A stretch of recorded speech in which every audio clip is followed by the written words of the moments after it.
Hello students, welcome to this new session. और previous video में हम लोग अपने नाउन के टॉपिक को ही डिस्कस कर रहे थे, अभी भी डिस्कस करेंगे।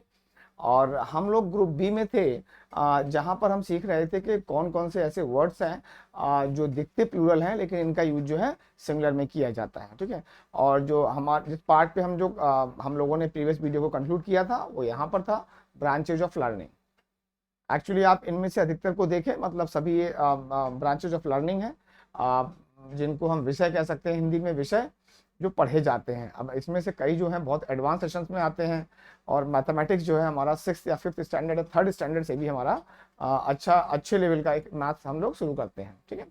तो इनको हम वोकेबलरी के पर्सपेक्टिव से भी देखेंगे, और ऑफ कोर्स ग्रामर का जो पर्सपेक्टिव है वो तो हमको देखना ही है। और जो इसमें मैंने अंडरलाइन किया हुआ है इनको मैं आपको एक्सप्लेन भी करने जा रहा हूँ।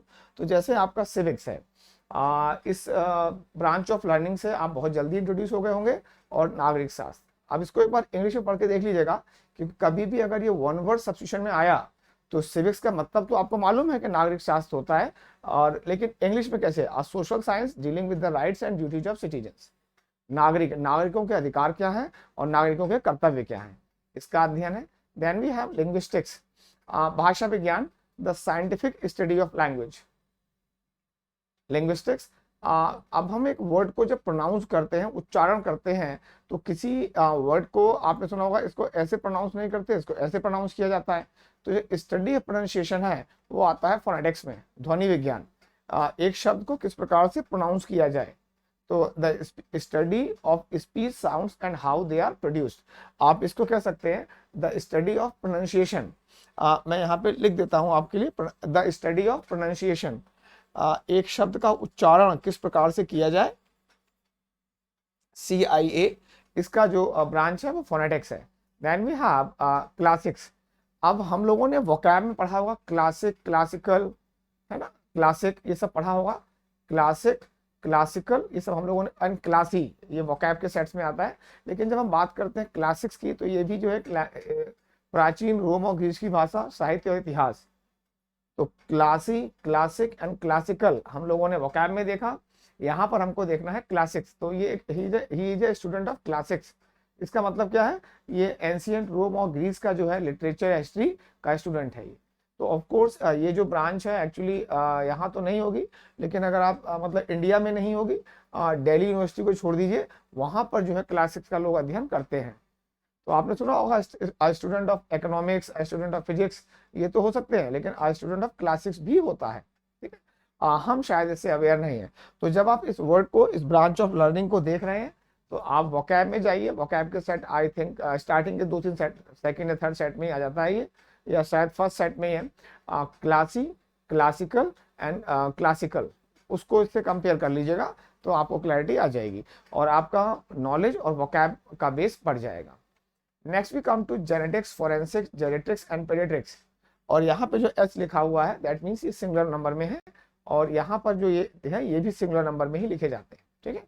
नाउ जेनेटिक्स, आप अगर देखें ये गंजापन, मेरे पास जो ये गंजापन है, या मेरा जो गंजापन है, ये मुझे मेरे पेरेंट से या मेरे फादर से जीन्स के थ्रू मिला है, जैसे DNA और RNA जो होता है, अगर हम साइंस में जाएं तो एक पीढ़ी से दूसरी पीढ़ी तक जो ये क्वालिटीज हैं वो ट्रांसफर कैसे होती हैं, इसके अध्ययन को कहा जाता है जेनेटिक्स, आनुवंशिक विज्ञान।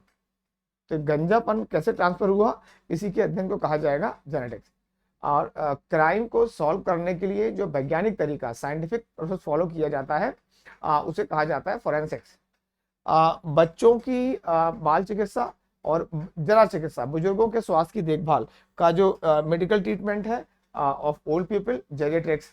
और चिल्ड्रन का है तो फिर ये medical treatment, the branch of medicine that deals with children and their illness, the branch of medicine that deals with old people and their illness. तो इसको अगर मैं कर दूं चिल्ड्रन, तो वर्ड क्या हो जाएगा, पेडियाट्रिक्स, और अगर मैं कर दूं ओल्ड पीपल तो हो जाएगा जेरिएट्रिक्स।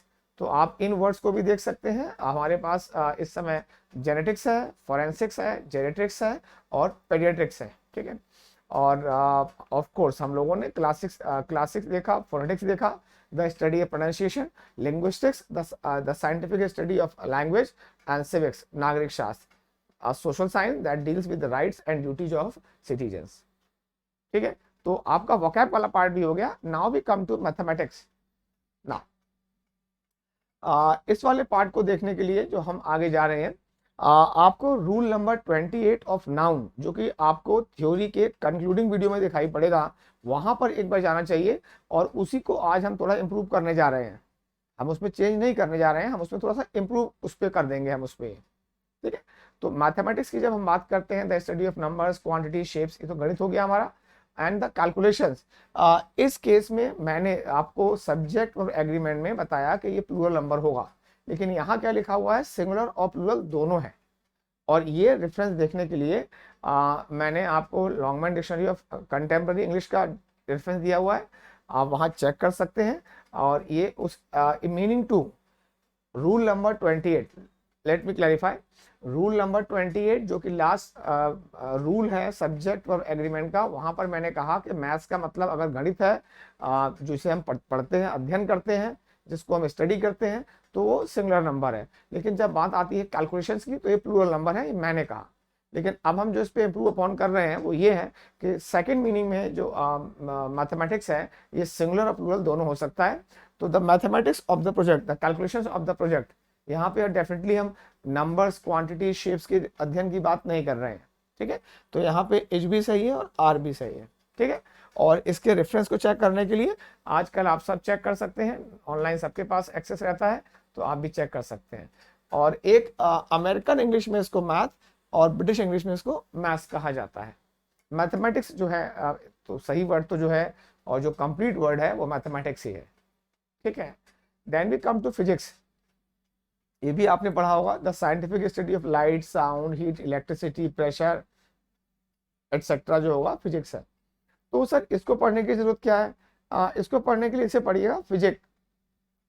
और ये वोकैब साइड 1 में मैंने फिजिक और फिजिक्स, फिजिक 2 वर्ड पढ़ाए आपको। पेट साफ करने की दवाई, मेडिसिन। तो अगर मैं इस केस में इसका बना दूं प्लूरल नंबर, जो आजकल यूज नहीं किया जाता है, आजकल यूज नहीं होता ये वर्ड, लेकिन फिजिक्स का एक मतलब हो सकता है पेट साफ करने की दवाइयाँ, वो इस केस में यूज कम किया जाता है। तो आप इसके प्लूरल नंबर से इसको हम कंपेयर नहीं कर सकते, वो एक ब्रांच ऑफ साइंस है। और दीज आर द मेडिसिन जो हमारे बॉयल्स को, पेट को साफ करते हैं। और वर्ब के रूप में आपको दिखाई पड़ रहा होगा to treat with medicine. To treat with cold drink, party देना नहीं है यहाँ पे। ट्रीट का मतलब इलाज करना, उपचार करने से है। तो मैथमेटिक्स देखा हम लोगों ने, फिजिक्स देखा, then we come to politics. ये सबसे इंटरेस्टिंग है।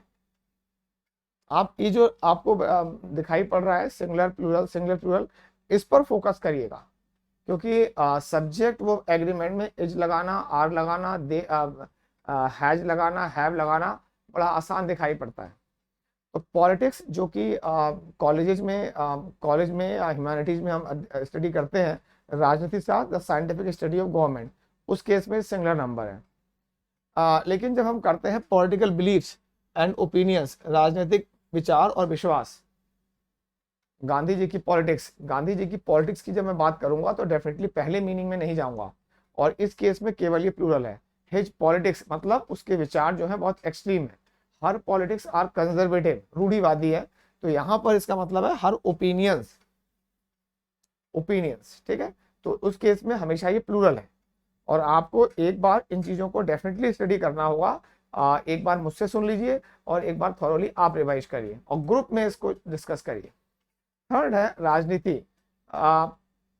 पॉलिटिकल पार्टीज आप देखते हैं और they are all involve in politics, the activities involve in getting and using power. तो आजकल हर कोई सत्ता पक्ष में आना चाहता है। क्या फर्क पड़ता है कि 2-3 लोगों को मार दिया जाए, इससे कोई फर्क इन नेताओं को नहीं पड़ता। तो दिस इज ऑल पॉलिटिक्स। तो इस केस में जब हम बात करते हैं राजनीति, तो इस केस में सिंगुलर और प्लूरल दोनों है ये। तो यहाँ पे पॉलिटिक्स हैज या हैव, नेवर बीन, दोनों सही है।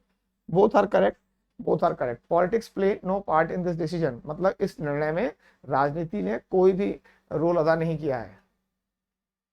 पॉलिटिक्स के साथ आप एच भी लगा सकते हैं सिंगुलर नंबर में और लगा सकते हैं प्लूरल नंबर में, लेकिन तभी मीनिंग चेंज करता है। लेकिन second meaning opinions and belief जो है, यहाँ पर इसका मतलब है ओपिनियंस एंड बिलीफ, तब ये सिंगुलर प्लूरल ही है। और जब राजनीति तो आप बात करते हैं, मैं तो यूपी का रहने वाला हूँ और यहाँ पे राजनीति जो है एक बहुत प्रोमिनेंट फीचर है। तो वहाँ पे ये सिंगुलर प्लूरल, मतलब वहाँ यूपी में नहीं, इस सेंस में जो पॉलिटिक्स है ये सिंगुलर प्लूरल दोनों है। Next we come to statistics. अब ये भी मैंने रूल नंबर 28 में सिखाया। तो इसका जो पहला मतलब है, सेकंड मतलब जो है सांख्यिकी। जब हम एक इसको सब्जेक्ट की तरह स्टडी करते हैं तब ये सिंगुलर नंबर है। आंकड़े क्या होता है? A collection of information shown in numbers. हमारे पास number of literates, number of illiterates, number of employed, number of unemployed, इसी जानकारी को अगर हम नंबर्स में दिखाएं तो इसको कहा जाता है आंकड़े, स्टैटिस्टिक्स। और इन नंबर्स का जो स्टडी है वो क्या कहलाता है? सांख्यिकी, आंकड़ों के संग्रह और अध्ययन का विज्ञान। तो इस केस में तो सिंगुलर नंबर है ये, लेकिन statistics indicate plural verb. These मतलब अगर, क्योंकि ये प्लूरल है तो आप यहाँ पे दिस और दैट का प्रयोग नहीं कर सकते, ठीक है। तो दीज स्टैटिस्टिक्स आर मिसलीडिंग। अगर आप इसको ट्रांसलेट करें या इसको परसीव करें क्या है, तो ये आंकड़े जो है भ्रामक हैं, मिसलीडिंग है। यहाँ पे हम सांख्यिकी की बात नहीं कर रहे हैं। तो statistics and statistics, singular number, a branch of learning, and in any other meaning ये प्लूरल है। Mathematics branch of learning singular है, politics branch of learning singular है, लेकिन ओपिनियंस वाले केस में प्लूरल है। और जो the act of getting power वाला जो आपका पार्ट था, जो आपने पढ़ा, the activities involve in getting and using power, राजनीति, इसमें सिंगुलर प्लूरल दोनों होता है ये, ठीक है। तो यहाँ पर देखेंगे आप, और इनको समय समय पर समराइज करिए। समय समय का मतलब ये है वीडियो के बीच बीच में वीडियो को पॉज कर लीजिए और समराइज करिए, ठीक है। Then we come to economics and that is अर्थशास्त्र, the study of how a society organises its money, trade and industry. तो जब हम कहते हैं भाई स्टडी ऑफ ये he is a student of economics, तो इसका मतलब क्या है? इसका मतलब यह है कि वो अध्ययन करता है कि एक समाज अपने पैसे को, व्यापार को और उद्योग को कैसे व्यवस्थित करता है, इकोनॉमिक्स। ना सेकंड मीनिंग, इसको जरूर देखिएगा, मैंने हिंदी में भी लिखा हुआ है आपके लिए। पैसा किस तरह इस बात को प्रभावित करता है कि कोई योजना प्रभावी ढंग से काम करेगी, प्रभावी ढंग से काम करेगी या नहीं। करेगा लिखा हुआ है, करेगी होना चाहिए था। नाउ इकोनॉमिक्स एक ब्रॉडर सेंस में जब हम बात करते हैं सेंटेंस फिलर्स की, क्लोज टेस्ट की, तो जब हम बात करेंगे इकोनॉमिक्स की तो डेफिनेटली हम फर्स्ट मीनिंग में नहीं जा रहे हैं। जब हम ट्रेड की बात करेंगे, अपने बिजनेस इंडस्ट्री की बात करेंगे, तो हम इकोनॉमिक्स मतलब पैसा किस प्रकार से प्रभावित करता है। एक बिजनेस को सक्सेसफुल होने के लिए हमें ह्यूमन रिसोर्सेज चाहिए, मानव संसाधन चाहिए, हमें नेचुरल रिसोर्सेज चाहिए, साथ ही साथ हमें पैसा भी चाहिए। तो पैसा किस मतलब कई बार नेचुरल रिसोर्सेज प्रभावित करते हैं कि प्राकृतिक संसाधन ही नहीं है। लेट्स से दुबई, वहाँ पे नेचुरल रिसोर्सेज नहीं है, ह्यूमन रिसोर्सेज तो हैं, पैसा तो है, लेकिन उनके पास नेचुरल रिसोर्सेज नहीं है। तो किस प्रकार से पैसा डिसाइड करता है कि एक इंडस्ट्री सक्सेसफुल होगी या नहीं होगी, ठीक है। आप अगर यूपीएससी की तैयारी कर रहे हैं तो आपको अपने इकोनॉमिक्स का ध्यान रखना पड़ेगा। क्या आपके पास इतने आर्थिक संसाधन हैं कि आप 2-3 साल तक दिल्ली में रहकर पढ़ाई कंटिन्यू कर सकें। तो कई बार हमारी योजनाएं इस वजह से सफल नहीं हो पाती हैं क्योंकि हमारे पास पैसा नहीं है, मतलब हमारी इकोनॉमिक्स हमको फेवर नहीं करती, इकोनॉमिक्स फेवर नहीं करती, ठीक है। तो सेकंड मीनिंग में आपको दिखाई पड़ जाएगा प्लूरल, और इस मीनिंग में ये यूज होगा नॉर्मल लैंग्वेज में। पहला तो एक ब्रांच ऑफ लर्निंग है, पहले मीनिंग में इकोनॉमिक्स एक ब्रांच ऑफ लर्निंग है, ठीक है। Now in meaning first, economics is followed by a singular verb. Economics is often studied with politics, politics भी राजनीति शास्त्र और ये अर्थशास्त्र। In meaning two, economics is followed by a plural verb, the economics do not add up. जो हमारे पास पैसा है या जितना भी हमारे पास मनी है, मनी वो ऐड नहीं कर रही है। तो ध्यान दीजिएगा, एक बच्चा यूपीएससी की तैयारी करेगा या आईआईटी की तैयारी करेगा, economics play a big role. पैसा, क्या भाई पैसा है, अगर आईआईटी की तैयारी कर रहे हो कोई भी कर सकता है, लेकिन आप कोचिंग का खर्चा कैसे निकालेंगे, और अगर कहीं बाहर जाके रहते हैं तो उसका भी खर्चा आपको देखना पड़ेगा। तो इकोनॉमिक्स पे आपको कंसीडर करना पड़ेगा, इस मीनिंग में आप देखिएगा। और ये होता क्या है कि जब इन चीज़ों को पढ़ाया जाता है तब स्टूडेंट जो है इंटरेस्ट नहीं दिखाता वो, लेकिन जब क्लोज टेस्ट नहीं हो पाते हैं, जब फिलर्स नहीं हो पाते हैं, तब वो समझता है कि मुझे एक बार ढंग से पढ़ना चाहिए था, बट उस समय आपका 1 या 2 साल खराब हो चुका होता है। तो इन चीज़ों को ढंग से सीखिएगा, एक ऑनेस्ट एंडेवर है मेरी तरफ से आपको ये सिखाने का। Next is ceramics. सिरेमिक्स अगर आप ग्रामीण क्षेत्र से आते हैं तो मृतिका शिल्प मुझे नहीं मालूम क्या है, द आर्ट ऑफ मेकिंग, मिट्टी के बर्तन बनाना यार, मिट्टी के बर्तन बनाने की कला। तो कुम्हार जो है, पॉटर, पॉटर जो है कुम्हार, जो मिट्टी के बर्तन बनाता है उनको क्या कहा जाता है, उनको सिरेमिक्स कहा जाता है। मिट्टी से बनाकर आग में पकाई हुई वस्तुएं, वस्तुओं में यहाँ पे मतलब मीट या मैं खाने पीने की बात नहीं कर रहा हूँ, थिंग्स, ये वाली चीजें जो जैसे कि पॉट्स हैं, बाउल्स हैं, टाइल्स हैं, एटसेट्रा, जो मिट्टी की बनाई जाती है और फिर उसको आग में पकाया जाता है until and baking them until they are hard. तो चीजें बनती हैं, मान लीजिए हमारे पास बाउल्स हैं, पॉट्स हैं, ये भी क्या कहलाएंगे, सिरेमिक्स। और जो आर्ट है इन पॉट्स को बनाने की, वो भी क्या कहलाएगी, सिरेमिक्स। तो पहले मीनिंग में ceramics singular verb, and these ceramics are beautiful. तो ये बनी हुई जो वस्तुएं हैं बहुत सुंदर है, ठीक है। और आपका जो डिटर्मिनर है दीज, इसका यूज देखिएगा, क्योंकि ये प्लूरल नंबर है तो यहाँ पर हम इस डिटर्मिनर का यूज कर सकते हैं। सिरेमिक्स हो गया हमारे पास। अब हम आते हैं इनिंग्स और इनिंग पे। और इस चीज को लेकर तो मैं क्लियर हूँ कि आप लोगों ने 12th पास कर लिया है, 12th आपने क्वालिफाई कर लिया है, और 12th तक बच्चे को एटलीस्ट यूपी बोर्ड में जहाँ का स्टूडेंट मैं हूँ, सिखाया यही जाता है कि इनिंग नहीं होता, इनिंग्स होता है। ऑफ कोर्स इनिंग्स ही होता है, मैं भी लिखा हूँ, मैं भी नहीं भी लिखा हुआ है, लेकिन आपके पास इनिंग और लिखा हुआ है। तो सर हमने तो कभी नहीं सुना, क्या हमारी जो ग्रामर की बुक्स हैं वो गलत है? ना, they are not incorrect, they are incomplete. अब इनिंग्स और इनिंग में क्या अंतर है? क्रिकेट की अगर बात करेंगे तो इनिंग्स है, अब क्रिकेट के अलावा किसी और गेम की बात करेंगे तो इनिंग है। चेक करते हैं इनिंग्स, और इसका प्लूरल भी क्या रहेगा, innings. The first in N, N के साथ जो आप नाउन लगाते हैं वो कैसा लगाते हैं, सिंगुलर लगाते हैं। तो इनिंग्स जो है सिंगुलर है, और इनिंग्स ही प्लूरल भी है। ये क्रिकेट में होता है, पहली पारी खत्म हो गई है, अब दूसरी पारी आएगी। Rohit 264 gave India a useful first innings. तो यहाँ पे हम इनिंग नहीं लगाएंगे। अगर आप बात कर रहे हैं क्रिकेट की तो आप कभी भी वर्ड इनिंग का यूज नहीं करेंगे, इनिंग्स ही लिखना पड़ेगा। और क्योंकि इंडिया जो कंट्री है वहां पर बेसबॉल तो खेला नहीं जाता, बेसबॉल नहीं खेलते हम लोग, तो बेसबॉल में हम इसको इनिंग यूज करते हैं। उसमें 1 ऑफ द 9 पीरियड्स होते हैं, 9 पारियां खेली जाती हैं। बहुत ज्यादा डिटेल में तो मुझे भी नहीं क्लियर है, लेकिन अगर बेसबॉल की बात है, the Chicago clubs score 2 home runs. अब क्रिकेट में होम रन्स नहीं होते, और मुझे भी बहुत ज्यादा टर्मिनोलॉजी क्लियर नहीं है बेसबॉल की। अगर आपको बेसबॉल सीखना है तो आज आपके पास यूट्यूब है, और वहां जाकर देखिएगा क्या टर्मिनोलॉजी यूज की जाती है, किस प्रकार के टर्म्स को हम यूज करते हैं और कैसे खेला जाता है। तो यहाँ पर in the first inning, now इस चीज को आप इससे कंपेयर करिएगा। अगर क्रिकेट की बात होगी तो ये वाला वर्ड नहीं आएगा, इनिंग नहीं आएगा। Arnold hit the other home run in the inning. अब जैसे ही देखिए, एग्जाम्स के लेवल को, पेपर सेटर को आप कभी भी रोक तो सकते नहीं है कि हमें इस वाले मीनिंग में देखना है, हमें इस वाले मीनिंग में नहीं देखना।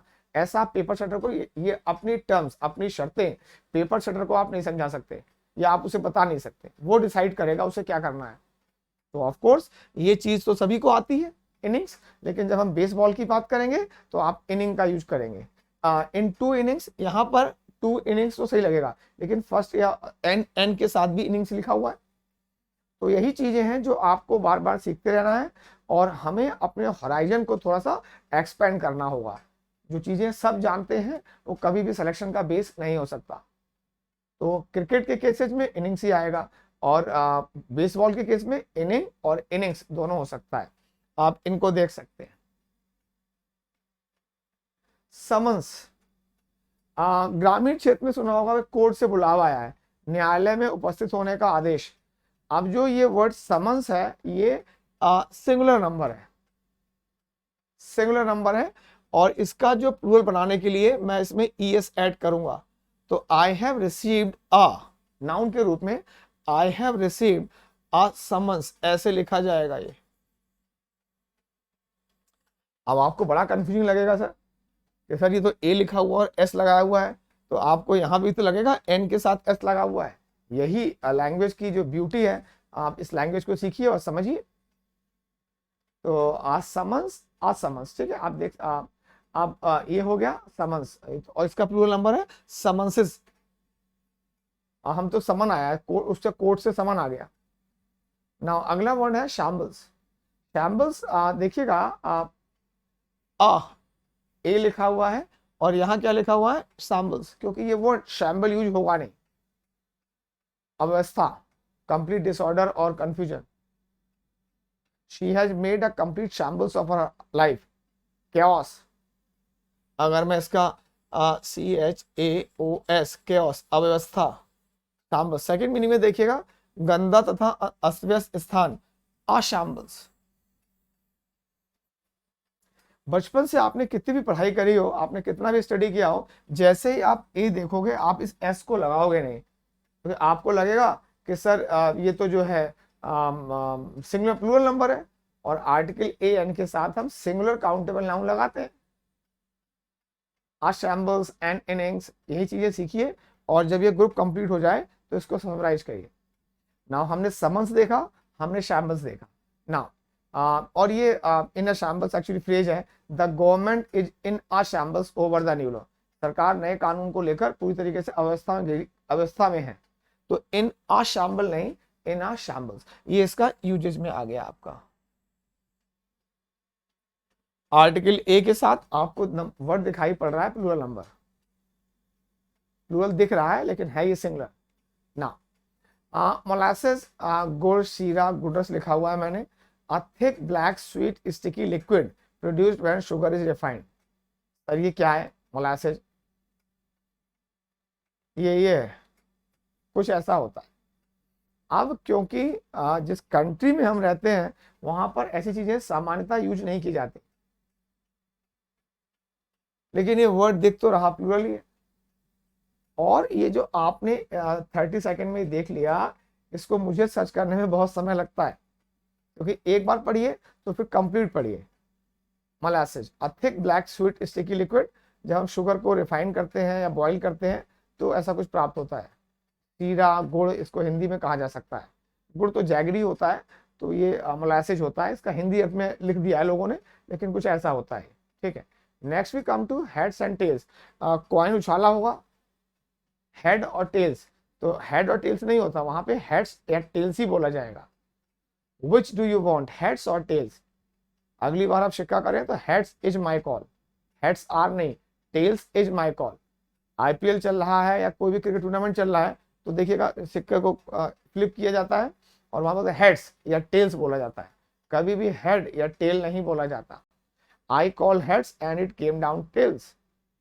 तो सिक्का उछालने पर जब आप कहते हैं तो अगली बार आप कॉइन देखें तो ये हेड नहीं है, हेड्स है, और ये टेल नहीं है, ये टेल्स है। और ठीक है, तो आप इसको भी देखिएगा, नॉलेज भी एनहांस होगी, आप काफ़ी कॉन्फिडेंस फील करेंगे। ऑफ कोर्स नॉलेज कभी भी वेस्ट नहीं जाती है, और ये आपको हमेशा आपकी फाउंडेशन को स्ट्रॉन्ग स्ट्रेंथन करेगी और आप अच्छा फील करेंगे। आगे बढ़ेंगे, अभी हम लोगों ने पढ़ा समन्स। अब समन्स आपने पढ़ लिया तो आप कहोगे सर ये वर्ड कैसे आ गया आपके पास समन्स? तो ये एक वर्ब है, समन, किसी व्यक्ति को किसी स्थान पर पहुंचने का आदेश देना। The boys were summon, the teacher summon the boys to the ground. Teacher ने विद्यार्थियों, लड़कों को ग्राउंड में आने का आदेश दिया, तो किसी को आने का आदेश देना। आज मैं इंटरव्यू के लिए जा रहा हूं और उससे पहले मेरी हालत खराब हो रही है, तो आई विल समन माई करेज। आज मैं अपने साहस जुटाऊंगा और इंटरव्यू दूंगा। ये वोकैब का पार्ट भी है। सेकंड मीनिंग में आप देखिएगा, कठिनाई के बावजूद अपेक्षित बल जुटाना, to find strength despite difficulties. I gather all my courage, I muster. तो वोकैब का पार्ट भी आप देख लीजिएगा, समन नाउन की तरह दिखा दिया मैंने, समन्स है वहां पे, वहां समन्स ही आएगा, और ये वर्ब की तरह है। She couldn't summon up the courage to ask her boss for leave. अपने बॉस से छुट्टी मांगने का वो साहस जुटा नहीं पाई। तो आप इसको याद रख सकते हैं, साहस जुटाना। और साहस कब जुटाना? जब परिस्थितियां प्रतिकूल हैं, आपके अगेंस्ट हैं, ठीक है। तो ये मीनिंग में आप देखेंगे। अब हमारे पास वर्ड आया था शैम्बल्स। शैम्बल्स के लिए आप देखिएगा शैम्बल। अब कहोगे सर ये क्या प्रॉब्लम है? सर ये वर्ब है शैम्बल, विदाउट मतलब पैर घसीट कर चलना, to walk with difficulty dragging your feet along, ऐसे ऐसे रगड़ रगड़ के चलना। The old porter shamble along behind her, उसके पीछे पैर रगड़ रगड़ के चल रहा था। आप कहोगे सर शैम्बल भी है शैम्बल्स भी है, तो ये वोकैब का पार्ट समझ लीजिए, वर्ब है ये, और वो नाउन का केस जो है वो हम उसको अलग तरीके से पढ़ रहे हैं। अब अगर हमारे पास शैम्बल है तो हमारे पास शैम्बॉलिक है, chaotic, डिसऑर्गेनाइज, अव्यवस्थित, और शैम्बॉलिक कैंपेन। और मैंने इसमें थोड़ा सा एक तड़का लगाया है वोकैब का भी, नाउन के टॉपिक में तड़का कहिए आप इसे, जिससे आपको अच्छा लगेगा देखकर। Just a second.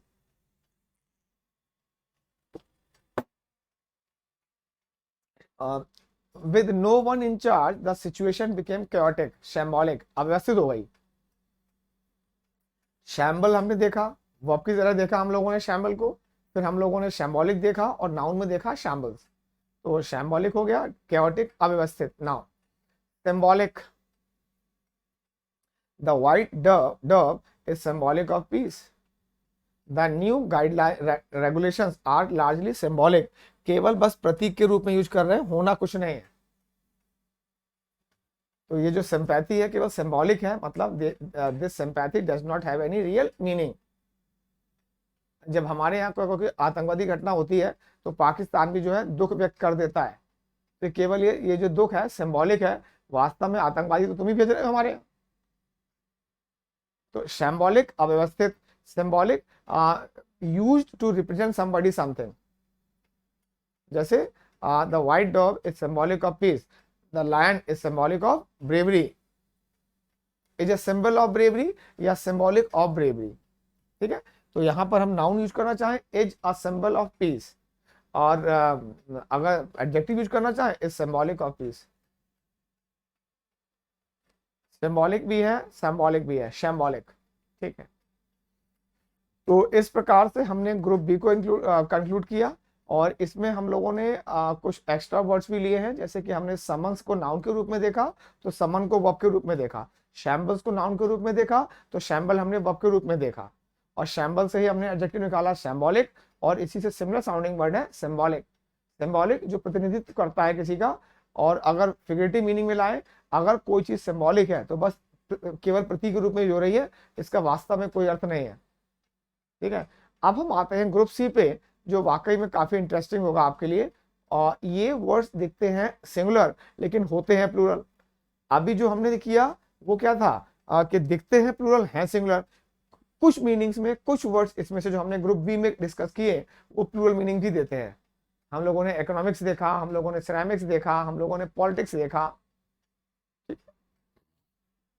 इसमें हमारे पास क्या है, ये नाउन दिखते सिंगुलर हैं लेकिन प्लूरल मीनिंग होते हैं। सच नाउन्स टेक प्लूरल वर्ब्स, लेकिन मैंने एक स्टार और लगा दिया यहाँ पे, मतलब सबके साथ ऐसा नहीं होने जा रहा है। तो मैंने 3 कैटेगरी बनाई है, एक ब्लू कलर में दिखाई पड़ेगी, एक डार्क रेड में, और एक इस कलर में आपको दिखाई पड़ेगी ना।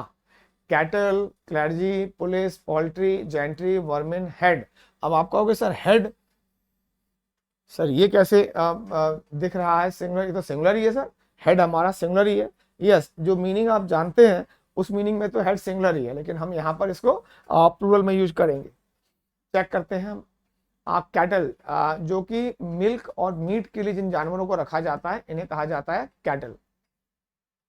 अब आप कहोगे सर हमारे यहाँ तो गाय नहीं, गाय को तो हम मीट के लिए नहीं रखते, तो ये आपके यहाँ का वर्ड भी नहीं है, ये ब्रिटेन का वर्ड है, and they consume cow, animals. ठीक है, नाउ कैटल के बाद क्लर्जी, पुरोहित वर्ग, पुजारी वर्ग, the people who perform religious ceremonies, clergy. Are आएगा, कैटल के साथ आर आएगा। ठीक है, एंड पुलिस के साथ आर आएगा। कानून और पुलिस को तो मैं क्या ही समझाऊं, आपको मैंने लिख के दे दिया है।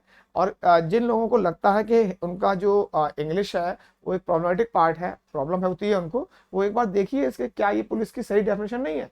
The official organization who job is to catch criminals and ensure that people obey the law.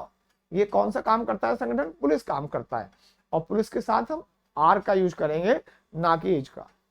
अब वो इनफॉर्मल लैंग्वेज में आ जाइए आप, या आप न्यूज़पेपर्स में आ जाइए, जो कई बार ग्रामर्स के रूल को स्ट्रिक्ट नहीं करते, वो कई बार लगा सकते हैं, लेकिन ग्रामेटिकली पुलिस एक प्लूरल नंबर है। Next we have poultry. Cattle क्या थे?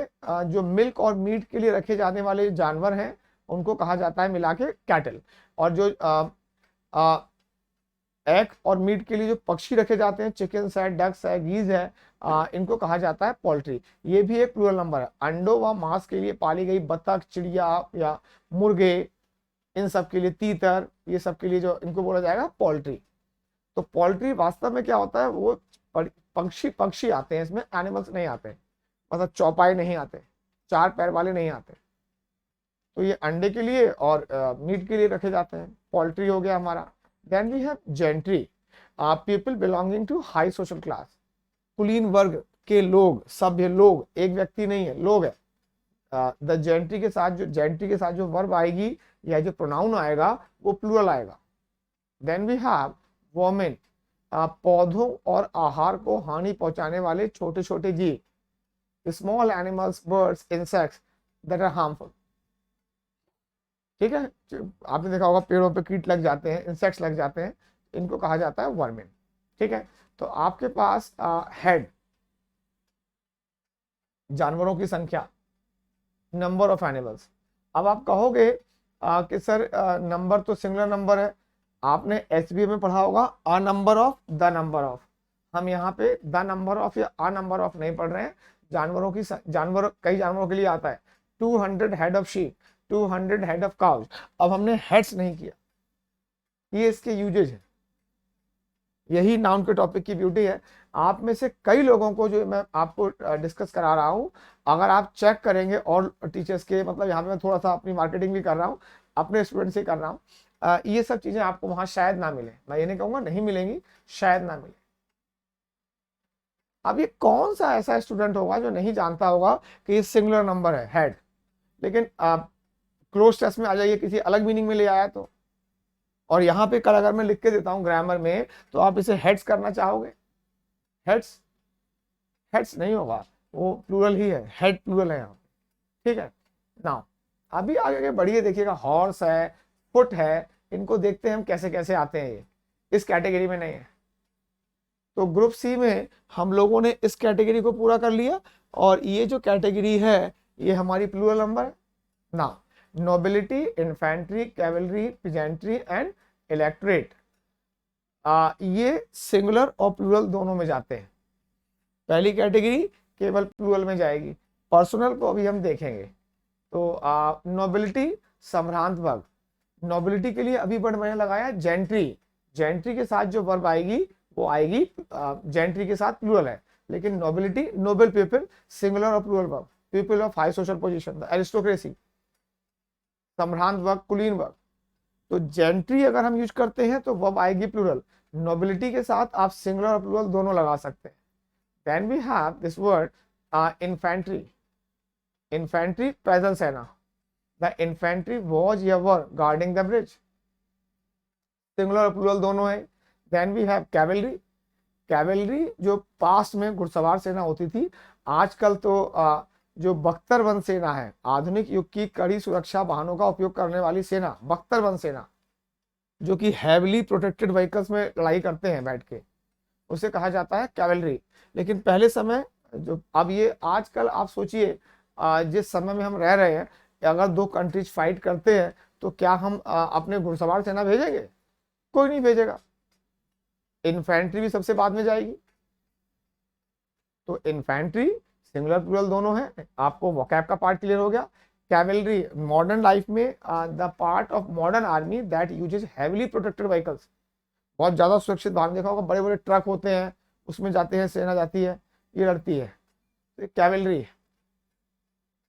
दोनों के साथ आप जो वर्ब लगाएंगे वो सिंगुलर प्लूरल दोनों लगा सकते हैं। तो इन्फेंट्री वॉज या वर, कैवलरी वॉज या वर, या एज और आर दोनों लगा सकते हैं। कोई भी वर्ब लगाएं प्लूरल वर्ब, तो प्लूरल भी आ सकती है वर्ब, और वो वर्ब सिंगुलर भी हो सकती है। तो इन्फेंट्री एंड कैवलरी। पेजेंट्री, अब आपने जब एक्चुअली मैं ऑफलाइन बैच में पढ़ाता हूँ अपने स्टूडेंट्स को, तो अधिकतर स्टूडेंट से पूछता हूँ आपके फादर क्या करते हैं, तो 90% केसेज में जो आंसर आता है सर फार्मर है। फार्मर नहीं है, फार्मर होते हैं रिच लोग, ये है पिजेंट्स। तो केवल आप इस वर्ड को देखिएगा, हिंदी में कहीं लिख लीजिएगा गरीब किसान, जिसके पास थोड़ी बहुत जमीन है या वो किसी की और की जमीन पर खेती करता है। तो मजदूर किसान या गरीब किसान आप इसे कहेंगे पीजेंट्स। तो India is not a city, not a country of farmers, India is a country of peasants. बहुत ही जमींदार टाइप के लोग हैं जिनकी 400, 500, 600, 200, 100 बीघा जमीन है। लेकिन आप अपने आसपास देखिएगा कितने किसान हैं यहाँ पे जिनके पास 50 बीघा जमीन है, नहीं होगी। 2-2 बीघा, 4-4 बीघा खेती करते हैं। तो पीजेंट्स या तो मजदूर किसान जो खेती तो करते हैं लेकिन मजदूर है, या खेती तो करते हैं लेकिन जमीन बहुत ज्यादा नहीं है, तो कृषक वर्ग कहा जाता है पीजेंट्री। इलेक्टोरेट, एक क्षेत्र के मतदाता। तो आपकी जो कॉन्स्टिट्यूएंसी है, जो चुनाव क्षेत्र है, उसमें कितने लोग हैं जो वोट डाल सकते हैं। The electorate are the electorate is, the pageantry are the pageantry is का प्रयोग आप कर सकते हैं। पुरानी किताबों में लिखा हुआ नहीं दिखता, सिंगुलर है प्लूरल, आर लगाइए। अब पुरानी चीजें पुरानी हो गई हैं, अब आप मॉडर्न में चलिए और क्या क्या आपके लिए चेंजेस हो रहे हैं वो देखते रहिए। इलेक्टोरेट, तो आपके पास nobility, infantry, cavalry, pageantry, electorate, ये जो वर्ड्स हैं ये आपको दिखते सिंगुलर हैं और सिंगुलर की तरह भी यूज हो सकते हैं और प्लूरल की तरह भी यूज हो सकते हैं। तो एक्चुअली जो मैंने स्टार लगा रखा है, ये स्टार ये इनके लिए है। और कैटल है, क्लर्जी है, पुलिस है, poultry, gentry plural, nobility singular plural दोनों है और दोनों का मीनिंग सेम है, दोनों का मीनिंग सेम है। Now we have one more word, personal. आपने इससे सिमिलर साउंडिंग एक एडजेक्टिव सुना होगा और वो है पर्सनल। ये एक एडजेक्टिव है और ये एक नाउन है। नाउन के टॉपिक को हम स्टडी कर रहे हैं। तो पर्सनल आपका एक एग्जाम होता है IBPS, institute for banking personal selection. तो पर्सनल का मतलब क्या होता है वो देखिएगा, कर्मचारीगण, स्टाफ। मिलिट्री पर्सनल, इस समय जो लोग अभी रिटायर्ड नहीं हुए हैं, जो अभी सेवा में कार्यरत हैं, सेवा में कार्यरत कर्मचारी। Railways personnel, employees, the people who work for an organisation और one of the arm forces. कई बार सुना होगा मिलिट्री पर्सनल, और ये एक प्लूरल नंबर है, प्लूरल नंबर। तो जब हम किसी संगठन में कार्यरत लोगों की बात करेंगे तो हम वर्ड यूज करेंगे पर्सनल, और ये प्लूरल है। तो जो IBPS है, institute for banking personal selection, bank में काम करने वाले कर्मचारियों का चयन करने का संस्थान। तो वह संस्थान जो बैंक में काम करने वाले कर्मचारियों का सिलेक्शन करता है उसको हमने नाम दिया IBPS। देन वी हैव मानव संसाधन, ह्यूमन रिसोर्सेज। आप क्योंकि अधिकतर स्टूडेंट जो हैं अपने रूरल बैकग्राउंड से आते हैं और उनको कॉर्पोरेट वर्ल्ड, जो बड़ी बड़ी प्राइवेट कंपनी है कैसे काम करती है इसके बारे में ज़्यादा आइडिया नहीं है। तो मैं समझाता हूँ कि अगर एक कंपनी है, जैसे अडानी की कोई कंपनी है, तो एक कंपनी मार्केटिंग एंड सेल्स देखेगी, है ना, मार्केटिंग एंड सेल्स देखेगी। एक मैन्युफैक्चरिंग देखेगी, मैन्युफैक्चरिंग बनता कैसे प्रोडक्ट। और एक डिपार्टमेंट होगा, डिपार्टमेंट ही है जो कर्मचारियों का रिक्रूटमेंट भर्ती करेगा। तो जो कर्मचारियों का रिक्रूटमेंट करने वाला जो डिपार्टमेंट है उसे कहा जाता है मानव संसाधन मंत्रालय, ह्यूमन रिसोर्सेज। और इस केस में ये सिंगुलर और प्लूरल दोनों है। किसी कंपनी में कार्य करने वाले कर्मचारी प्लूरल नंबर है, पर्सनली आएगा। किसी कंपनी में कार्य करने वाले कर्मचारियों का सिलेक्शन करने वाला डिपार्टमेंट कहलाएगा ह्यूमन रिसोर्सेज। ह्यूमन रिसोर्सेज ही कहते हैं। आपने सुना होगा मानव संसाधन मंत्रालय केंद्र सरकार में है, ह्यूमन रिसोर्सेज मिनिस्टर, ठीक है। तो इस केस में तो ये इसका बात अलग है, लेकिन जब हम बात कर रहे हैं पर्सनल की तो इसमें एज और आर दोनों लगा सकते हैं। तो सोचिएगा, पे स्केल्स को रिवाइज कौन करेगा? वो संगठन करेगा जिसने कर्मचारियों को भर्ती किया है, रिक्रूट किया है, या कर्मचारी करेंगे? कर्मचारी तो करेंगे नहीं, कर्मचारी तो चाहेंगे कि हमारी सैलरी बहुत ज्यादा हो जाए। ह्यूमन पर्सनल डिपार्टमेंट जो है, पर्सनल डिपार्टमेंट नहीं, पर्सनल। पर्सनल तो मैंने आपको दिखाया अभी प्रीवियस स्लाइड में, वो एडजेक्टिव है। ठीक है। तो इस मीनिंग में ये सिंगुलर प्लूरल दोनों है। लेकिन जब अगर कार्यरत कर्मचारियों की बात आएगी तो ये हमेशा प्लूरल है और हमेशा आर के यूज होगा, मतलब प्लूरल वर्ब का यूज किया जाएगा और प्लूरल प्रोनाउन का यूज किया जाएगा। ही, शी, इट का यूज नहीं होगा, दे का यूज होगा। लेकिन इस मीनिंग में इट का भी यूज कर सकते हैं और दे का भी यूज कर सकते हैं, सिंगुलर वर्ब का यूज भी कर सकते हैं और प्लूरल वर्ब का यूज भी कर सकते हैं। ठीक है, तो इस तरीके से जो हमारा ग्रुप सी है ये कंक्लूड होता है, ग्रुप सी कंक्लूड होता है। और इसमें आप देखिएगा पर्सनल सिंगुलर प्लूरल दोनों है, एक मीनिंग में प्लूरल है, एक मीनिंग में सिंगुलर है। ये सिंगुलर प्लूरल दोनों है और पहली कैटेगरी जो है केवल प्लूरल है। तो इसके साथ हमारा ग्रुप सी कंक्लूड होगा and we move to group D. और ग्रुप डी पे आपको 3 स्टार्स दिखाई पड़ रहे हैं। जब हमने नाउन के पहले वीडियो को देखा या मैंने उसे रिकॉर्ड किया, आपने देखा एक ही चीज है। तो सबसे जो एक बड़ी प्रॉब्लम आ रही थी काउंटेबल और अनकाउंटेबल नाउन को लेकर, जो मैंने वहां बहुत ओवर, इनफैक्ट कई लोग कहते हैं आपने ओवर एम्फेसाइज कर दिया उस चीज को। मेरी मजबूरी है उसको, क्योंकि हिंदी लैंग्वेज में तो ये काउंटेबल है, इंग्लिश में अनकाउंटेबल है, या हिंदी में अनकाउंटेबल है, इंग्लिश में काउंटेबल है। इसको लेकर मैंने काफी वहां पर डिस्कशन किया और वो ये कैटेगरी एक्चुअली आती है, ग्रुप डी इसमें आता है। इसमें से ये वर्ड जो है, ये वर्ड जो हम डिस्कस करने जा रहे हैं और यहाँ पे जो हाईलाइटेड है इनको मैंने एक्सप्लेन भी किया हुआ है। अब हम कहते हैं एविडेंस, लेट्स से सबूत, एविडेंस। ठीक है, अब हिंदी में सबूत जो है काउंटेबल नाउन है। सूचना, इंफॉर्मेशन, हमारे पास कई सूचनाएं हैं। एडवाइस, सलाह, हमारे पापा ने हमको 3 सलाह दी। तो हिंदी में जो एडवाइस है काउंटेबल नाउन है और इंफॉर्मेशन काउंटेबल नाउन है। लिटरेचर, अब ये चीजें हैं, पोइट्री, फूड, फर्नीचर, वैकेशन, छुट्टियां, praise, permission, progress, mischief, bread, एक तरफ से पढ़ते हैं एडवाइस, इंफॉर्मेशन। हेयर पे स्टार लगा हुआ है, ये एक अनकाउंटेबल नाउन है, क्योंकि एक आम आदमी को बाल काउंट करने की जरूरत नहीं है। मेरे बालों की ग्रोथ आप देख ही रहे हैं, कितने घने बाल हैं ये, समझ ही रहे होंगे। लेकिन तब भी मैं जाके नाई से ये नहीं बोलता हूँ, बार्बर से ये नहीं बोलता कि मेरे 8 बाल काट दें, आम जीवन में प्रयोग नहीं होगा। लेकिन अगर आप काउंटिंग पर्पज के लिए यूज करना चाहें तो आप इसे काउंटेबल नाउन में यूज कर सकते हैं। लगेज है, अब मेरे पास बहुत सारे बैग्स रखे हुए हैं, बैग्स रखे हुए हैं, तो ये मेरा लगेज हो गया या बैगेज हो गया, बैगेज भी कहीं होगा यहाँ पे, बैगेज ये रहा। ठीक है, अब आपने लाकर एक बैग इसमें और रख दिया, एक बैग और रख दिया, तो बैग्स ही रहा और अभी भी वर्ड क्या कहलाएगा, लगेज ही कहलाएगा। 4 बैग्स और डाल दीजिए लाके, अभी भी लगेज कहलाएगा। हमारे पास वर्ड है फर्नीचर। अब मेरी कोचिंग में जितने भी बेंचेज और चेयर्स हैं, ये सब चेयर्स और बेंचेज हैं और सबको मिला के क्या कहा जाएगा, फर्नीचर। तो आपने इसमें 4 चेयर्स लाके और डाल दी, 4 चेयर्स लाके आपने इसमें और डाल दी, तो अब फर्नीचर्स नहीं हो गया, अभी भी ये फर्नीचर ही रहा। फूड, रोटी है, सब्जी है, चावल है, दाल है, इसमें 2 रोटी और डाल दी, अभी भी ये फूड ही रहा।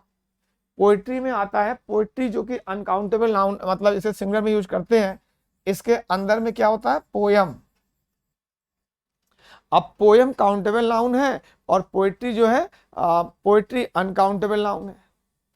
तो इन चीजों को लैंग्वेज की जो प्रॉब्लम है वो इस वाले ग्रुप में आती है। ये सिंगुलर की तरह यूज होंगे, किसी भी स्थिति में आप फर्नीचर्स यूज नहीं करेंगे, लगेजेज यूज नहीं करेंगे, एडवाइसेज यूज करते हैं, फिर मीनिंग अलग है। मिसचीफ्स यूज नहीं होगा। अब परमिशन जो है, आप कहेंगे परमिशन सर अनुमतियां तो मिल जाती हैं, मिल जाती हैं। मशीनरी, मशीनरी में आती है मशीन। अब मशीन जो है ये काउंटेबल नाउन है, ये चीज जो है काउंटेबल नाउन है। तो इस ग्रुप को मैं डिस्कस करूंगा। और these nouns are used only in singular form, indefinite articles a an are not used before them. अब ये बिजनेस है, कटलरी है, क्रॉकरी है, इनको हम देखेंगे। ठीक है, और ग्रुप डी को हम एक नेक्स्ट वीडियो बनाएंगे, उसमें मैं बनाऊंगा, उसमें डिस्कस करूंगा। लेकिन आपको मैंने एक बढ़िया आइडिया दिया और इसको हम फिर से डिस्कस करेंगे, क्योंकि कंपटीशन के पर्सपेक्टिव से अगर नाउन में कोई ग्रुप सबसे इंपॉर्टेंट है तो ये सबसे इंपॉर्टेंट है ग्रुप डी। तो इसलिए इसको हमें ड्यू रेस्पेक्ट देना चाहिए और देखेंगे कि इसमें हम क्या क्या चीज़ों को सीख सकते हैं। ठीक है, thank you very much, bye bye, happy learning.